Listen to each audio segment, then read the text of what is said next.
Good morning friends. আজকে আমি আপনাদের সঙ্গে অ্যাভোকাডো স্যান্ডউইচ বানাচ্ছি, সেটা শেয়ার করছি। দেখুন কেমনভাবে কীভাবে করছি। প্রথমে আমি সামান্য আদা নিয়েছি, দিয়ে যতটা সম্ভব ছোটো ছোটো করে কাট করেছি। এই যে দেখতে পাচ্ছেন, এটা আমি 2 পিস ব্রেডের জন্য বানাচ্ছি, পরিমাণ অল্প একটু ছেলের জন্য করে দিই, পরে আমাদেরটা অন্যভাবে করে নেব। পেঁয়াজটাও দেখুন আমি অল্প নিয়েছি। এখানে একটা কথা বলে রাখি, যত কাটিং করবেন তত এটা খেতেও ভালো লাগে, আর বড় বড় দানাটা ভালোও তো লাগে না। যতটা সম্ভব ছোটো ছোটো ছোটো করে কাট করবেন, তাহলে ভালো লাগে। ঠিক আছে, এই যে একটু সামান্য পেঁয়াজ। আচ্ছা, এটা পেঁয়াজ রসুনের কোয়াগুলো দেখুন অনেকটা বড়, তাই আমি একটাই নিয়েছি, বেশি নেব না, কারণ বেশি হয়ে যাবে আবার। আচ্ছা, এদিকে দেখুন আমি ডিম সিদ্ধ করে রেখেছি দুটো, ধনে পাতাও কেটে কুচো করে রেখেছি। অ্যাভোকাডোটা কেটে দিচ্ছি। ঠিক আছে, এটা আমি যখন এনেছিলাম তখন বেশ শক্তই ছিল।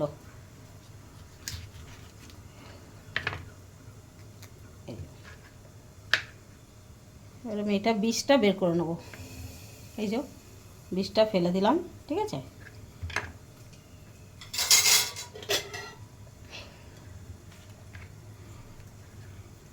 দেখছেন নরম হয়ে গেছে একদম। এবার এটাকে চামচে করে, যেভাবে আমরা অনেক সময় গরমকালে আমগুলো এভাবে তুলে নিই, সেইভাবেই এটা তুলে নিতে হবে। একটা কথা বলা হয়নি, এই অ্যাভোকাডো আগে খেয়েছি অন্যভাবে, কিন্তু আমি এই আজকে যেটা করছি যে প্রসেসে, সেটা আমি ওই আমার ভাইয়ের বাড়ি গেছিলাম বম্বেতে, ওখানেও আমার ভাইয়ের বউ এটা আমাকে বানিয়ে খাইয়েছিল। আমাকে বলে, দিদি তুমি কীভাবে করো, আমি একটু দেখো কেমন করেছি, টেস্ট করো। তাহলে ঠিক আছে, করছি। যাই হোক, ও করে আমাকে খালো, ওর কাছেই আমি এই পদ্ধতিটা শিখেছি। দেখি ওর মতো টেস্ট আনতে পারবো কি না। দেখছেন পুরোটা বেরিয়ে গেল। একটু নরম হলে ভালো হয়, আর যদি শক্ত থাকে বাড়িতে কদিন রেখে দেবেন, ওটা আপসেই নরম হয়ে যাবে। হ্যাঁ, এটা আমি প্রায় 3 দিন হলো এনেছি, তো ওই বম্বে গেছিলাম, ওখান থেকে শিখে এসেছি।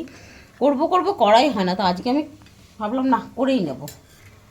আচ্ছা, এদিকে আমি দেখুন ডিমটা সিদ্ধ করে রেখেছি, তো লম্বা করেও কাটতে পারেন, আবার যেমন চয়েস, তা আমি এইভাবেই কেটেছি।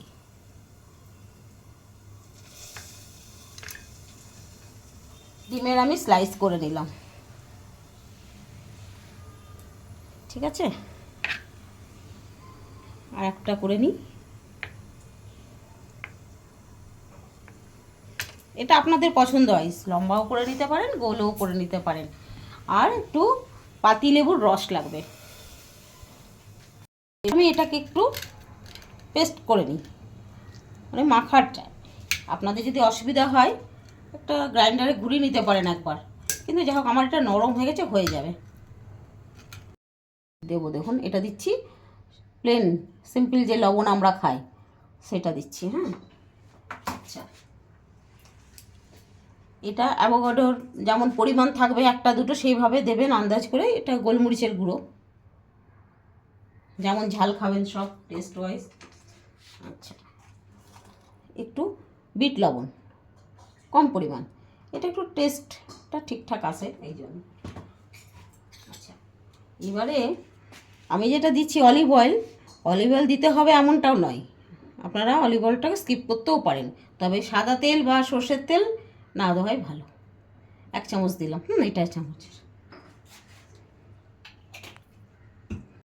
রসুন কুচি আর আদা কুচি আর পেঁয়াজ কুচি, আমার একটা অ্যাভোকাডো সেই পরিমাণ মতো আমি সব এগুলো দিলাম। আর ধনে পাতা অল্প। আচ্ছা, এবারে যেটা হলো লেবুর রস, একটা পাতিলেবুর দেখছেন, এটা পুরো অর্ধেকটাই দিতে হবে এর মধ্যে। হ্যাঁ, দিয়ে দিলাম, পুরো অর্ধেকটা রস দিলাম। এবার এটাকে আমি পেস্টগুলোকে সব একসাথে মাখিয়ে নিই। এই অ্যাভোকাডোটা শরীরের জন্য খুব ভালো, যাদের কোলেস্ট্রল ট্রাইগ্লিসাইরিড একটু বেশি, ব্রেকফাস্টে এগুলো খেলে শরীরের জন্য খুব ভালো, আর তাছাড়া ফ্যাট নেই। দেখুন আমি স্লাইসগুলো কেটে নিয়েছি, ঠিক আছে।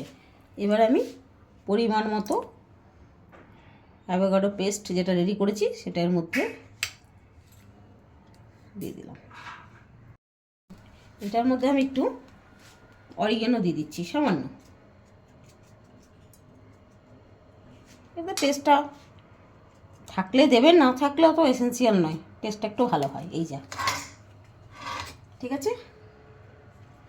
এবার আমি এই যে ডিমের স্লাইস ওপর থেকে দিয়ে দিলাম, এই যে। এটা আমি এবারে রেডি করে নিই আরও কয়েকটা এইভাবেই, তারপরে আমি স্যান্ডউইচ মেকারে দিয়ে দেবো। রেডি করে নিচ্ছি। এবারে এই স্যান্ডউইচ মেকারে আমি এটা 1 থেকে 1.5 মিনিট মতো রাখবো, তারপরে বের করে নেবো। দিয়ে দিচ্ছি। এটা আপনারা ইচ্ছা করতে পারলে আপনার তাওয়াতেই করে নেবেন, তাওয়াতেও হবে, অসুবিধা নেই। আমি কোনো সময় আপনারা হয়তো দেখেছেন আমার আগের ভিডিওতে সব সময় হয়ে ওঠে না, তখন তাড়াতাড়িতে আমি তাওয়াতেও করে নিই। আজকে বললাম স্যান্ডউইচ মেকারটাতেই করে নিই। সুইচটা দিয়ে দিলাম, এটা হয়ে যাবে। আমার এটা হয়ে গেছে। এবার এটা আস্তে আস্তে একটু উঠিয়ে নিতে হবে। দেখছেন গরম আছে, কিন্তু আমরা তো রান্না করে করে অভ্যস্ত। এই যে হয়ে গেছে। এটা গরম গরম খাওয়াই ভালো, ঠান্ডা হয়ে গেলে টেস্টটা একদমই ভালো লাগে না। যে কোনো খাবারই গরমটার টেস্ট একটা অন্যরকম হয়, তাই না? আচ্ছা, একটা কথা আমি সবাইকেই জানাই, তার সঙ্গে রিঙ্কুকেও বলছি। রিঙ্কু, তোমার কাছে আমি এটা খেয়েও এসেছি এবং প্রসেসটা বানানোর দেখেও এসেছি, তাই আজকে সেই পদ্ধতিতে প্রায় 19-20 একটু এদিক ওদিক করে বানিয়েছি। তুমি আমার এটা ভিডিওটা দেখে বলো আমি ঠিকঠাক করতে পেরেছি কিনা। খাওয়াতে তো পারলাম না, আমার বাড়ি যখন আসবে তখন এইভাবেই তোমাকে বানিয়ে খাওয়াবো, দেখবে দিদি কেমন বানিয়েছে। ঠিক আছে, thank you Rinku, thank you. এই যে বন্ধুরা, আমার অ্যাভোকাডো স্যান্ডউইচ রেডি।